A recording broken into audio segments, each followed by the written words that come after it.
নিম্নলিখিত কোন মৌলটি ক্লোরোফিল গঠনের প্রয়োজন? Calcium, magnesium, boron, zinc. যেটা মনে অ্যান্সার করো ম্যাগনেসিয়াম। ম্যাগনেসিয়াম। একদমই তাই। MG magnesium. ম্যাগনেসিয়াম হচ্ছে ক্লোরোফিল গঠনের জন্য সবথেকে গুরুত্বপূর্ণ উপাদান। পরের প্রশ্ন, সালোক সংশ্লেষে হিল বিকারক কোনটি? কোনটিকে হিল বিকারক বলা হয়? খুব ভালো প্রশ্ন। হিল বিকারক কোনটি? এনএডিপি। দেখো অপশন এ বলেছে NADP, option B NADPH, option C ADP, option D ADP. এক্ষেত্রে অ্যান্সার হবে এনএডিপি। ভালো করে শোনো, অপশন এ এনএডিপি হিল বিকারক, অপশন এ এনএডিপি। খেয়াল রেখো। পরের প্রশ্ন, সালোক সংশ্লেষ এ কার্বন ডাই অক্সাইড সংবন্ধনে সহায়ককারী উৎসেচক কোনটি? কোন উৎসেচক কার্বন ডাই অক্সাইড সংবন্ধনে সাহায্য করে? খুব ভালো প্রশ্ন, কঠিন প্রশ্ন বলতে পারো। কি হবে? আরইউডিপি, আরইউবিপি কার্বক্সিলেজ, কার্বক্সিলেজ ডিহাইড্রোজিনেজ। কেউ বলতে পারবে? দেখো এগুলো খাতায় নোট ডাউন করো, আমি রেকর্ডিং করে।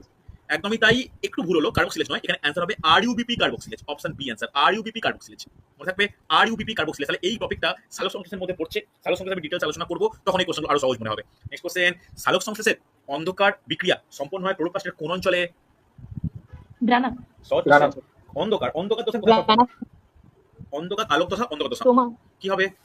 অন্ধকার দশা সম্পন্ন হচ্ছে, অন্ধকার দশা সম্পন্ন হয় অপশন বি স্ট্রোমা অঞ্চলে।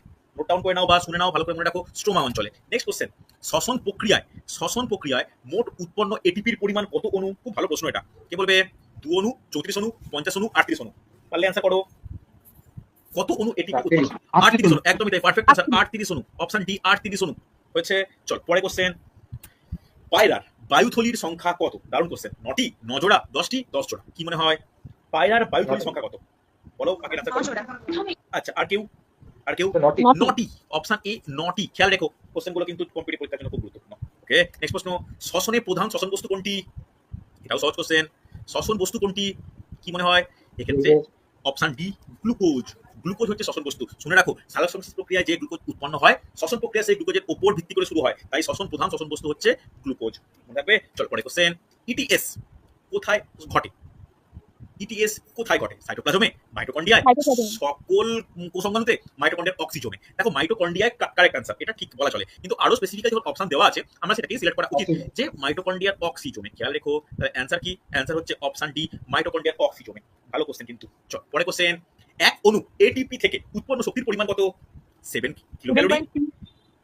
7 kilo calorie, 7 calorie, 7.3 kilo calorie, 7.3 calorie. কি হবে? 7.3 ক্যালোরি। দেখো 7.3 kilo calorie. Option C answer. Okay, ভালো করে খেয়াল রেখো। চলো পরে কোশ্চেন, মানব দেহের একটি মাইটোকন্ড্রিয়া বিহীন কোষ কোনটি? মানব দেহের একটি মাইটোকন্ড্রিয়া বিহীন কোষ কোনটি? পেশি কোষ, শুক্রাণু কোষ, ডিম্বাণু কোষ, লোহিত রক্ত কোষ বা লোহিত রক্তকণিকা। কি মনে হয় মাইটোকন্ড্রিয়া কোন কোষে থাকে না? বলো। লোহিত। একদমই very good answer, option D লোহিত